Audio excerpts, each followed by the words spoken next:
रायपुर के civil line मंदिर पहुंचे राज्यपाल रमेन ढेका। प्राचीन मंदिर में राज्यपाल ने की पूजा अर्चना। रमेन ढेका ने की प्रदेश की खुशहाली की कामना। मंत्रिपरिषद की बैठक संपन्न। सीएम साय की अध्यक्षता में हुई बैठक में लिए गए कई महत्वपूर्ण फैसले। कोरबा में श्री राम कथा महोत्सव आयोजित। महोत्सव में मुख्यमंत्री हुए शामिल। मुख्यमंत्री ने जगतगुरु का लिया आशीर्वाद। मनेन्द्रगढ़ में स्वास्थ्य मंत्री की वाहन दुर्घटनाग्रस्त। चिरमिरी में ट्रक से टकराई मंत्री की कार। हादसे में बाल बाल बच्चे मंत्री जायसवाल। बीजापुर के कोबरा 208 ने माओवादी विस्फोटक किए बरामद। कंचाल के जंगलों में बड़ी साजिश नाकाम। नमस्कार, मैं हूं आपके साथ गौरव राजेंद्र। बुलेटिन की शुरुआत करते हैं। राज्यपाल रमेन ढेका ने रायपुर सिविल लाइन स्थित प्राचीन हनुमान मंदिर में दर्शन कर विधिवत पूजा अर्चना की और इस अवसर पर उन्होंने प्रदेशवासियों की सुख समृद्धि और प्रदेश की खुशहाली की कामना की। मंदिर परिसर में मौजूद श्रद्धालुओं ने राज्यपाल का स्वागत किया और आशीर्वाद प्राप्त किया।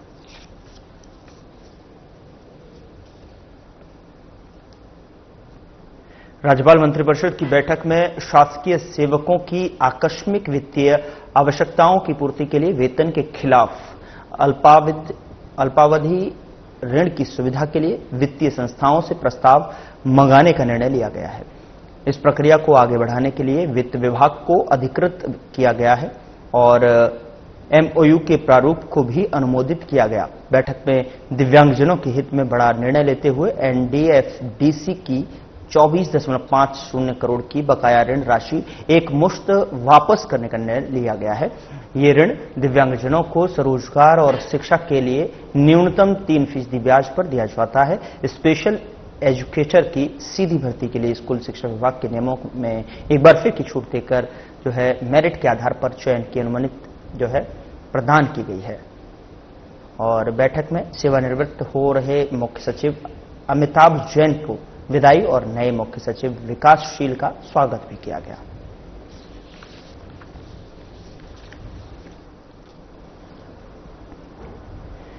मुख्यमंत्री विष्णुदेव साय कोरबा जिले के एक दिवसीय प्रवास के दौरान कोरबा नगरीय क्षेत्र स्थित भवानी मंदिर परिसर में आयोजित श्री राम कथा महोत्सव में शामिल हुए। उन्होंने परिसर में राम कथा वाचन के लिए पधारे श्री 1008 जगतगुरु रामभद्राचार्य के दर्शन कर उनका आशीर्वाद लिया और प्रदेश की सुख समृद्धि की कामना की। मुख्यमंत्री ने महोत्सव में आए श्रद्धालुओं को संबोधित करते हुए सभी को नवरात्रि और दशहरा पर्व की शुभकामनाएं दी। उन्होंने कहा कि जगतगुरु को कोरबा आगमन से ऊर्जाधानी की धरती धन्य हो गई है और उनका आशीर्वाद प्रदेशवासियों पर सदैव बना रहेगा। कार्यक्रम में मुख्यमंत्री साय और अन्य अतिथियों का स्वागत राम दरबार की प्रकृति शॉल और श्रीफल भेंट कर किया गया। इस अवसर पर उद्योग मंत्री लखनलाल देवांगन, लोक स्वास्थ्य और परिवार कल्याण मंत्री श्याम बिहारी जायसवाल, महापौर संजू देवी राजपूत सहित स्थानीय जनप्रतिनिधि, अधिकारीगण और बड़ी संख्या में श्रद्धालु उपस्थित थे।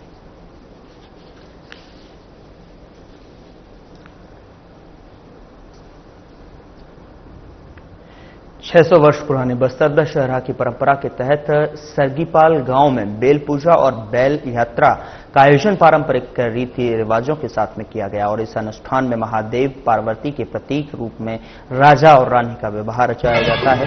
राजा पक्ष के बाराती बेलपत्र धारण कर सरगीपाल पहुंचते हैं और जहां पर ग्रामीण बाराती रुकते हैं, जो परंपरा का अहम हिस्सा है। विवाह पश्चात ग्रामीण मां मनोबल करते हुए बारातियों को विदा करते हैं।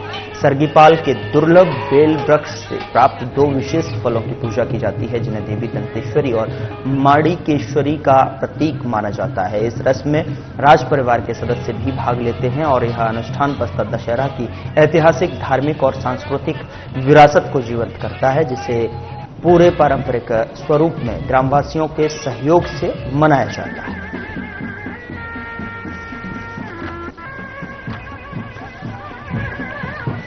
तस्वीरें हैं जगदलपुर से, जहां पर दशहरा में बेल पूजा की जो परंपरा है वो निभाई जाती है। सरगीपाल गांव में बैल की यात्रा भी संपन्न हुई है और इसकी झलक तस्वीरें स्क्रीन पर हैं, जहां पर राज परिवार ने ये देवी पूजन की परंपरा को निभाया है। और बेलफल विवाह में शामिल ग्रामीण और बाराती, क्योंकि इन तस्वीरों में खास तौर पर आप देख सकते हैं कि किस तरीके से प्राचीन सभ्यता के अनुरूप जो है कार्यक्रम को पूरे विधि विधान के साथ में संपन्न किया गया और देवी दंतेश्वरी माणिकेश्वरी की विशेष पूजा भी यहां की गई।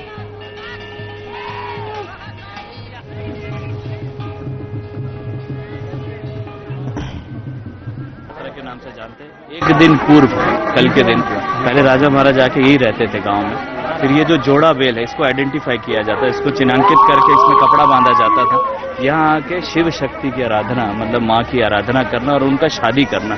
तो यहाँ आकर के शादी करना, जैसे कि आप जान रहे मौली परघाव के दिन मौली माता आती है, दंतेश्वरी माई का छतर आता है, उसी तरीके से ये भी माँ के पास जाकर के वहाँ स्थापित हो जाएगा।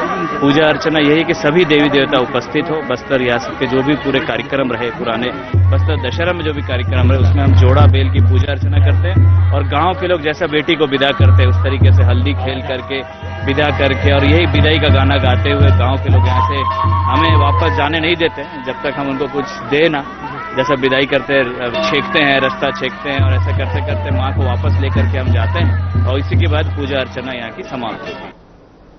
उधर राजधानी के WRS मैदान में विजयदशमी के लिए दिन जो है 101 फीट की रावण के साथ 81 फीट के कुंभकर्ण और मेघनाथ को भी जो है जलाया जाएगा। पिछले साल भी इसी तरह से एक बड़ा आयोजन किया गया था जहां पर 91 फीट के रावण को जलाया गया था और कार्यक्रम के संयोजक और रायपुर उत्तर के विधायक पुरंदर मिश्रा ने आज प्रेस वार्ता के दौरान कार्यक्रम के बारे में जो है जानकारी दी है।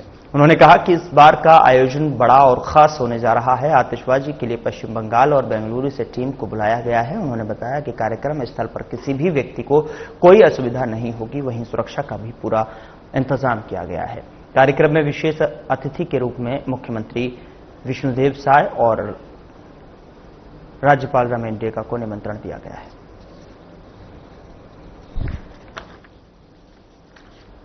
कल 2 अक्टूबर है, दशहरा का महोत्सव, श्री राम विजयदशमी उत्सव WRS में पिछले 55 वर्षों से मनाया जा रहा है। मैं आप सबको, पूरे रायपुर वासियों को, छत्तीसगढ़ वासियों को निवेदन करता हूं, आए और दशहरा उत्सव का आनंद लें, परिवार के साथ आए। आपको भगवान राम जी का आशीर्वाद मिलेगा, जगन्नाथ जी का आशीर्वाद मिलेगा, बड़ों का आशीर्वाद मिलेगा और परिवार के बच्चों को, छोटे बच्चों को बता पाएंगे कि ये बुराई के विरुद्ध अच्छे की लड़ाई है। बुराई त्याग करें, नशा त्याग करें और नशा मुक्त भारत, नशा मुक्त छत्तीसगढ़, नशा मुक्त रायपुर करें, यही प्रार्थना, यही निवेदन। आतिशबाजी बेंगलोर और कलकत्ता से आए हैं, बिल्कुल झमाझम रहेगा, आप लोग आनंद लीजिए। छोटा छोटा कैमरा, मोबाइल तो रहता है, फोटो भी खींचिए, बाद में बच्चों को दिखाइए। बारिश की वजह से कोई दिक्कत आ सकती है? बारिश होगी ही नहीं कल, वो सब व्यवस्था लगे हैं। शासन प्रशासन, कलेक्टर, SP साहब को सब पत्र गया है, कोई चिंता की जरूरत नहीं, सब सुव्यवस्थित हो रहा है, सब कुछ ठीक ठाक है और राम जी के काम में तो कोई कमी रहता ही नहीं। शारदीय नवरात्र के महापर्व का आज आखिरी दिन और समापन भी है। हर साल की तरह राजधानी के सड्डू में इस बार भी मां काली विराजी हुई हैं। 9 शक्ति के इस महापर्व में मां काली की पूजा को सबसे कठिन माना जाता है। मां काली की पूजा अर्चना के लिए बहुत सावधानी बरतनी पड़ती है। वहीं सड्डू की महिलाएं, बच्चे और सबसे खास बात यह है कि यहां के पुरुष भी बढ़ चढ़कर इस पर्व में हिस्सा लेते हैं। 9 दिन यहां अलग कार्यक्रम का आयोजन किया जाता है। माता की मूर्ति लगभग 13 फीट की है और मूर्तियों को खास माना से जो है लाया गया है। विगत कुछ दिनों से राजधानी में हो रही बारिश से जो है पंडाल को सुरक्षित रखने के लिए यहां एक डोम भी बनाया गया है। तो माहौल एक पारिवारिक है। यहाँ सड्डू हाउसिंग बोर्ड कॉलोनी विकास समिति के नाम से जो रजिस्टर संस्था है, फिलहाल उसका मैं मुखिया हूँ। अभी राम मौर्य मेरा नाम है और हर साल की तरह यह 17वां साल है।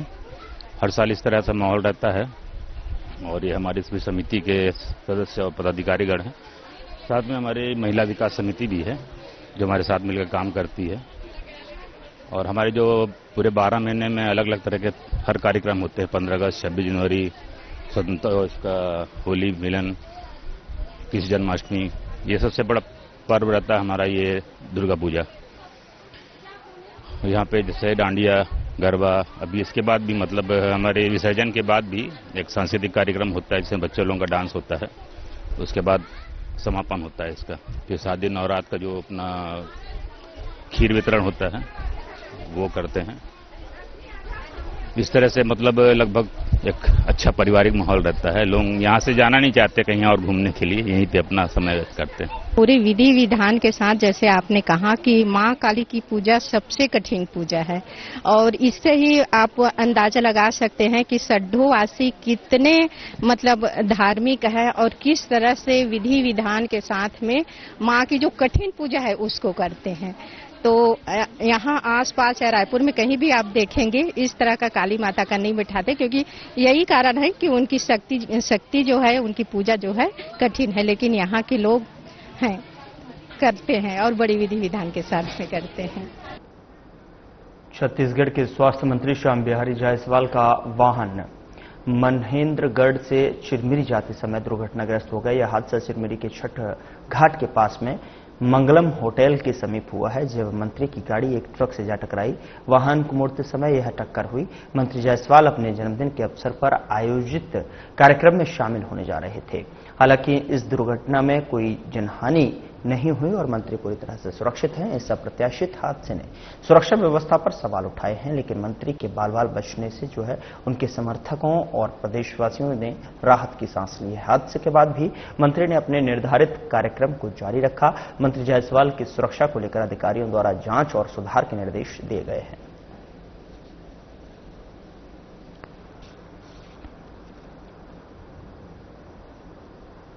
जिला बीजापुर के थाना पामेड़ ग्राम कंचाल क्षेत्र के काउरगुट्टा जंगलों में कोबरा 208 बटालियन ने सर्चिंग के दौरान जो है माओवादियों की बड़ी साजिश को नाकाम किया है। जंगल में जमीन के भीतर गड्ढा खोदकर छिपाए गए भारी मात्रा में विस्फोटक सामग्री और दैनिक उपयोग की वस्तुएं बरामद की हैं। बरामद सामग्री में जो है गन पाउडर, विजुअल सेल और RDX detonator, 3 bomb, improvised grenade, wire, बैटरियां, सोलर इन्वर्टर और स्टील और आयरन के उपकरण, माओवादी वर्दी और अन्य सामग्री शामिल हैं। यह सामग्री किसी बड़े हमले या नक्सली साजिश को अंजाम देने के लिए जमा की गई थी। सुरक्षा बलों की सतर्कता और त्वरित कार्रवाई से इस षड्यंत्र को समय रहते जो है विफल किया गया है और इस अभियान में क्षेत्र में नक्सली गतिविधियों पर लगाम लगाने में महत्वपूर्ण सफलता मिली है। सुरक्षा बलों की यह कार्रवाई सराहनीय और रणनीतिक रूप से अहम मानी जा रही है।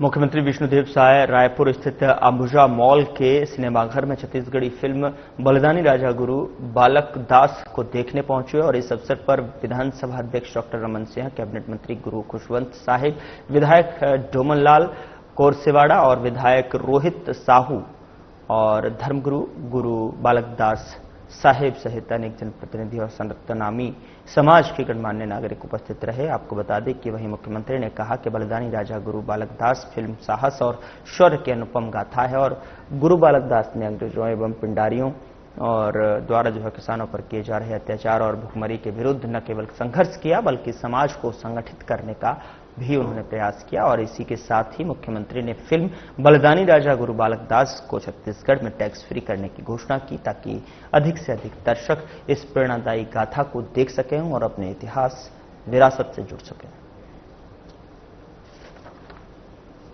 आज हम लोगों ने राजा गुरु बालक दास मूवी देखी, बहुत अच्छी बनी है और इसके लिए जो निर्माता हैं बीआर सोनी, उनको बहुत बहुत धन्यवाद देते हैं।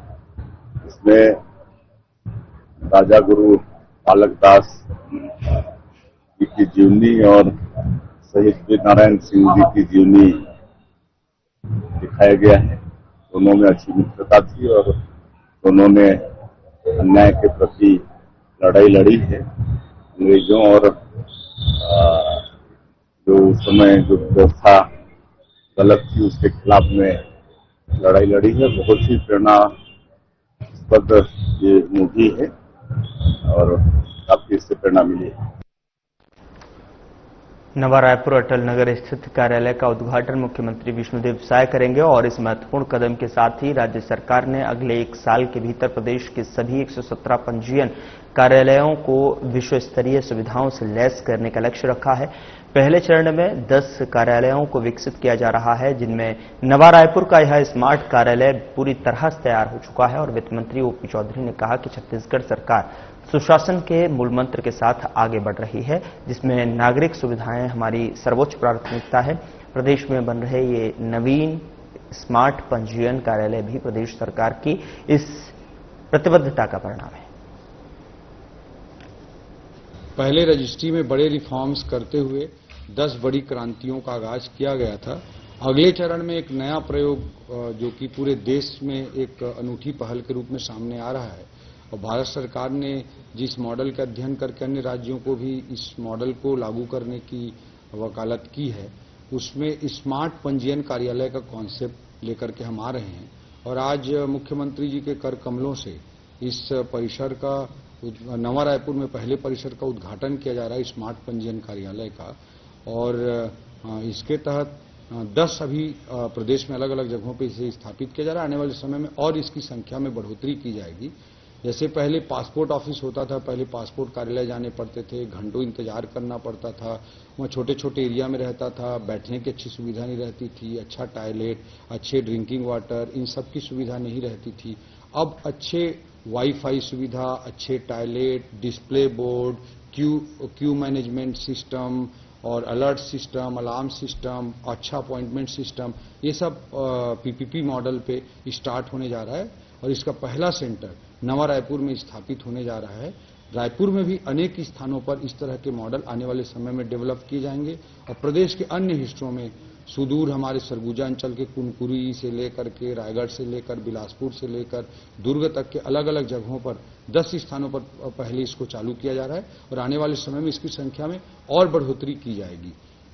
यह एक बहुत ही अच्छे मॉडल के रूप में उभर रहा है और भारत सरकार इस मॉडल का अध्ययन करके अन्य राज्यों को भी प्रेरित कर रही है कि इस मॉडल को एडॉप्ट किया जाए। इससे पूरी प्रक्रिया सरलीकृत होगी। व्यक्ति सरकारी जो रजिस्ट्री कार्यालय वो भी चलता रहेगा, यह भी चलता रहेगा। दोनों विकल्प जनता के पास उपलब्ध रहेंगे। जनता से कोई भी अतिरिक्त चार्ज पंजीयन के लिए नहीं लिया जाएगा। वहां पर लॉन्च फैसिलिटी या अन्य कोई फैसिलिटी, खाने पीने का कोई फैसिलिटी है, उसको चार्ज कोई भी व्यक्ति अवेल कर सकता है। बाकी बेसिक पंजीयन के लिए अतिरिक्त पैसा वहां पर नहीं लिया जाएगा। प्रदेश कांग्रेस अध्यक्ष दीपक बैज ने पत्रकारों के साथ प्रेस वार्ता का आयोजन किया और भारतीय जनता पार्टी के पैनलिस्ट प्रवक्ता पिंटू महादेव ने केरल के एक निजी चैनल में कांग्रेस नेता राहुल गांधी के खिलाफ छाती में गोली मारने की बात कही थी। उन्होंने चर्चा करते हुए कहा कि लोकसभा में नेता प्रतिपक्ष कांग्रेस के वरिष्ठ नेता को केरल बीजेपी के एक प्रवक्ता ने सीने में गोली मारने की धमकी दी है। यह बेहद ही गंभीर है। यही बीजेपी का फांसीबाज चरित्र है, जो आपका मुखर विरोध करे और उसे मिटा दो, जान से मार दो। आज के 77 साल पहले भी आरएसएस के एक गुर्गे नाथुराम ने राष्ट्रपिता महात्मा गांधी के सीने में गोली मारी थी और आज फिर से वैसे ही नाथुराम महादेवा के रूप में एक और गांधी के सीने में गोली मारना चाह रहा है। इस धमकी के बाद अभी तक जो है बीजेपी नेतृत्व ने न इसकी आलोचना की, न ही धमकी देने वाले के खिलाफ कोई कार्रवाई किया है। यह बताता है कि समूची बीजेपी अपने इस आतंकी प्रवक्ता के साथ खड़ी है, उसके इस वक्तव्य से जो है सहमत है और कांग्रेस पार्टी ने निर्णय लिया है कि धमकी देने वाले इस बीजेपी के खिलाफ जो है आज प्रदेश के सभी जिलों में एफआईआर दर्ज कराएंगे।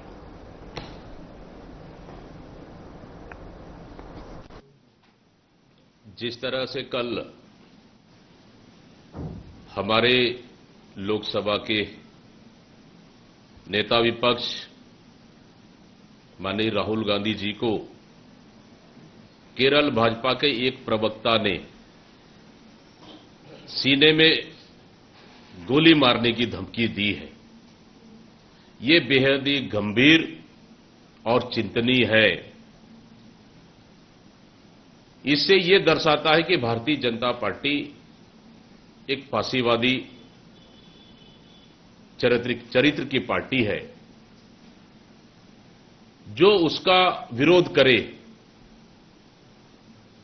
वो उसको जान से मारने की धमकी देना या उसको मिटाना चाहती है। आज से 77 साल पहले भी देश के राष्ट्रपिता महात्मा गांधी को आरएसएस के एक गुर्गे ने, नाथूराम गोडसे ने सीने में गोली मारी थी। और आज उसी नाथूराम गोडसे रूपी केरल के भाजपा के प्रवक्ता महादेवा ने फिर से हमारे नेता माननीय राहुल गांधी जी को सीने में गोली मारने की धमकी दी है।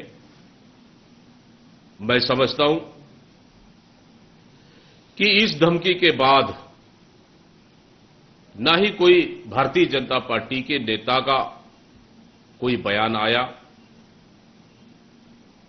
ना ही उस बयान का कोई किसी ने विरोध किया,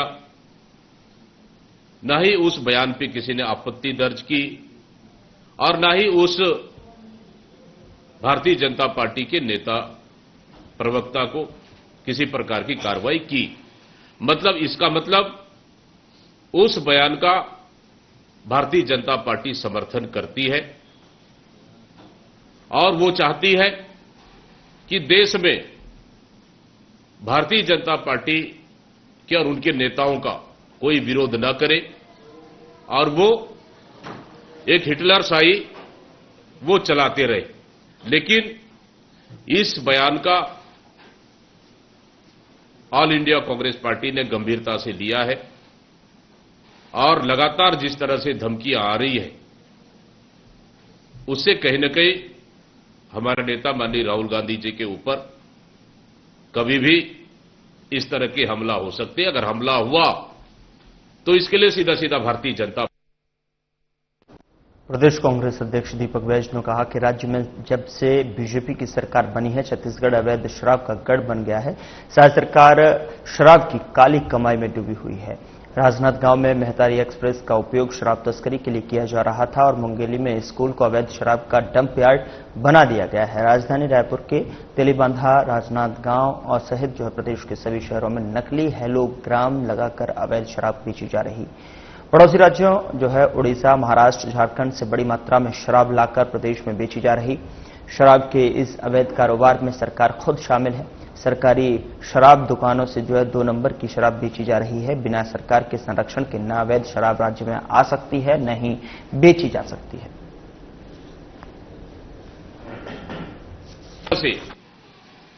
पूरे प्रदेश में अवैध शराब धड़ल्ले से बिक रहा है।